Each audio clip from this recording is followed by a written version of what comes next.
Hello everyone, শুভ বিকেলে শুভেচ্ছা নিয়ে আরেকটি লং ভিডিও নিয়ে চলে আসলাম। আশা করি তোমরা ভালো আছো, আমিও ভালো আছি। তো প্লিজ তোমরা স্কিপ না করে সম্পূর্ণ ভিডিওটা দেখবে। তো আসো, চলো দেখতে থাকো। তো আজকে গৃহপ্রবেশ ছিল আমাদের মামাদের বাড়িতে। তো গৃহপ্রবেশে তো বিষ্ণু পূজা করতে হয়, তো এখানে অনেক কিছু নিয়ম আছে। তো ওরা তুলসী গাছের চারিপাশে এটা নিয়ম ঘুরতে ঘুরতে আছে আর কি। এটা অনেক কিছু মন্ত্র করছে পণ্ডিতজি। আর তোমরা সেদিনও দেখেছো আমাদের বাড়িতে খুব সুন্দর করে পূজা করেছে। আর এখানে চারিপাশটা পুরো ওয়ালটা দিয়ে ঘুরবে, এটা পরিক্রমা করবে আর কি বাড়ির চারিপাশ, এটা নিয়ম। তো ওরা করছে, তো ওই ক্লিপটা তোমাদের সাথে করলাম না, জাস্ট এতটুকু দেখালাম। তারপর আমি স্নান দান করে আসলাম। আর এখানে দেখো পূজার সবকিছু রেডি হয়ে গেছে, এখানে পূজা স্টার্ট করবে পণ্ডিতজি। তো সবাই এসে গেছে। আর আমি যেহেতু আজকে সাই বাবার ব্রত করেছি, তাই জন্য আর কি আমি এই পুজোতে থাকতে পারি না, কারণ এক উপসে দুই পূজা হয় না।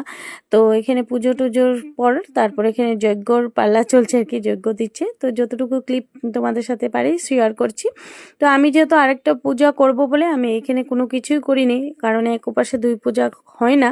তোমরা তো সবাই জানো মনে হয় এই কথাটা। তো যাই হোক, এখানে হবন সামগ্রী সবকিছু দিচ্ছে যজ্ঞতে। আর জানো তো, ওই যজ্ঞর যেটা রিচুয়াল থাকে না, মানে যজ্ঞ হয় যেটা পূজা হলে, আমার খুব ভীষণ ভালো লাগে এটা। আর এখানে তো বিষ্ণুর পূজা হচ্ছে, আর অনেক টাইম লাগে তো পুজো করতে, আর পুজো বলতেই ভালো লাগে। আর যেহেতু ওরা ঘরে ঢুকেছে আর কি আমাদের মামাদের, তো কি হয় না, ঘরে ঢোকাটা, এটা ঘর বানানোটা, এটা একটা ভীষণ স্বপ্ন থাকে সবার। সবার একটা স্বপ্ন, ঘরটা সুন্দর করে হবে, নিজের হবে ঘর, কুড়ে ঘরে হোক, বাট নিজের ঘর তো নিজের ঘরে, ঠিক কিনা বলো তো।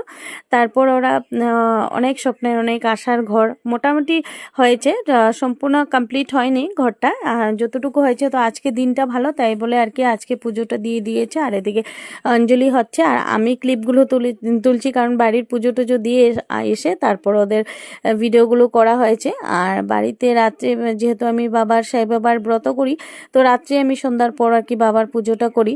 তাই জন্য আর কি আমি ওখানেও কিছু জোগাড়াদি করতে হয়, তো তার জন্য আর কি একটু লেট করে এসেছি। আর এখানে অঞ্জলির পর্বটা চলছে। আর খুব ভালো লাগে পূজাগুলো তোমাদের সাথে শেয়ার করে, তোমরা এত সুন্দর করে দেখো। আর আমার খুব ভালো লাগে জানো তো, কারো যখন স্বপ্ন পুরা হয়, কারো সবার জীবনে কিছু না কিছু একটা আশা থাকে, স্বপ্ন থাকে। তো ওগুলো আস্তে আস্তে করে যখন পুরা হয় না, সত্যি মনটা ভালো লাগে। তেমনি তো আমাদের মামাদের ঘর, আগের আমার যেটা আইডি ছিল ওখানে খুঁটি দেওয়ার যেটা ব্লগ ছিল, ওইটা তো শেয়ার করা ছিল। যদি পারি আমার কাছে দেখবো ভিডিওটা, কখনো তোমাদের সাথে শেয়ার করব। তো এখন পূজা হচ্ছে, যাই হোক, সব ভালো হতে লাগে, সবাই ভালো হতে লাগে, সবাই ভালো থাকতে লাগে, সবাই হ্যাপি থাকতে লাগে। আজকালকার হ্যাপি থাকাটা ভীষণ দরকার। তো এখন যজ্ঞ শেষ হয়ে যজ্ঞটা মানে বন্ধ করছে, আর তারপর এখন ঠাকুরের চরণামৃতা দিচ্ছে, যজ্ঞ ফোঁটা দিচ্ছে। আর আমি এগুলো কিছুই নিইনি, যেহেতু আমি অলরেডি পূজার আমার স্টার্ট করিনি, রাত্রে পূজা করব, তাই জন্য ওরা সবাই করেছে, আমি করিনি। আর চরণামৃত খেলে বা যজ্ঞর ফোঁটা নিলে তো আমার পূজাটা বিষয় হয়ে যাবে। তো আমি যেহেতু উপাস করেছি, তাই জন্য তো মামা এখন নিয়ে নিচ্ছে, তো খুব ভালো লাগে। আর এদিকে আমাদের মাসি এখন গীতা পড়বে। আর অনেক দিন পর, অনেক দিন বলতে অনেক বছর পর গীতা পড়া শুনবো আর কি। গীতা পড়াটা সম্পূর্ণ শুনতে হয়, আধা শুনে যেতে হয় না। বা তোমার যদি বিশেষ ইম্পর্ট্যান্ট কাজ থাকে তাহলে তুমি যেতে পারো, তা মানে চলে যেতে হয় আর কি আগেই।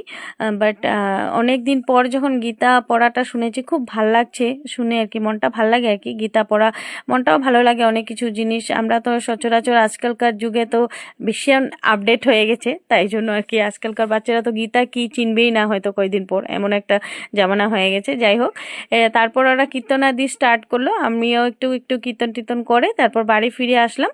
বাড়ি ফিরে আসার পথে দেখো এত বান্দর, মনে হচ্ছে ওরা তিন বন্ধু মিলে কি